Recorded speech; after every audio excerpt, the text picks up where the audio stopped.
जैसा हो, इस देश का नेता कैसा हो, राहुल गांधी जैसा हो, राहुल जी संघर्ष करो, हम तुम्हारे साथ हैं। राहुल जी संघर्ष करो। चलेगी भाजप तेरी गुंडागिर्दी, नहीं चलेगी, नहीं चलेगी, भाजप तेरी तानाशाही, नहीं चलेगी, गुंडागिर्दी, नहीं चलेगी, नहीं चलेगी। अरे भाजप सरकार शर्म करो, शर्म करो, शर्म करो, अरे भाजप सरकार शर्म करो, शर्म डूब करो, डूब मरो, डूब मरो, अरे शर्म नहीं तो डूब करो, डूब मरो, डूब मरो। ભારત દેશના લોકલાડીલા નેતા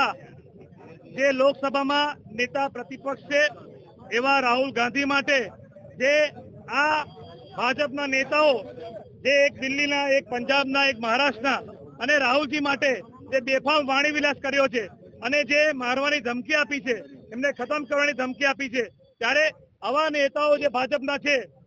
કારણ કે આ એમના સંસ્કાર છે, અમારા સંસ્કાર તો મહાત્મા ગાંધીના છે, અમે સત્ય, પ્રેમ અને અહિંસાના રસ્તા પર ચાલીએ છીએ અને આ લોકો હિંસાની વાત કરે છે, આ લોકો ક્રોધની વાત સંશોધન ચાલતા જઈ રહ્યા છે કે આવા નેતાઓની સામે પોલીસ ફરિયાદ થવી જોઈએ। આ દેશમાં સંવિધાન છે, આ દેશમાં લોકશાહી છે, પરંતુ આજે નેતા રાહુલ ગાંધીની ઉપર જો આવા આક્ષેપ થતા હોય, આપણે જોયું કે વડોદરામાં પણ જે જન આક્રોશ હતો, જે વડોદરામાં ભાજપના ભ્રષ્ટ શાસનમાં વડોદરા પાણીમાં ડૂબ્યું અને એ વડોદરામાં જે લોકો બોલતા હતા એ જન આક્રોશની સામે પણ આ લોકોએ સામાન્ય પ્રજાની પર પોલીસ કેસ કર્યા અને આજે રાહુલ ગાંધી પર પણ કરી રહ્યા છે। એટલે આ દેશની અંદર સંવિધાન પર હુમલો થઈ રહ્યો છે, લોકશાહી પર હુમલો થઈ રહ્યો છે, ત્યારે આવા ભાજપના નેતાઓની સામે પોલીસ ફરિયાદ થાય એ માંગણી સાથે અમે અહીંયાથી પદયાત્રા કરીએ છીએ।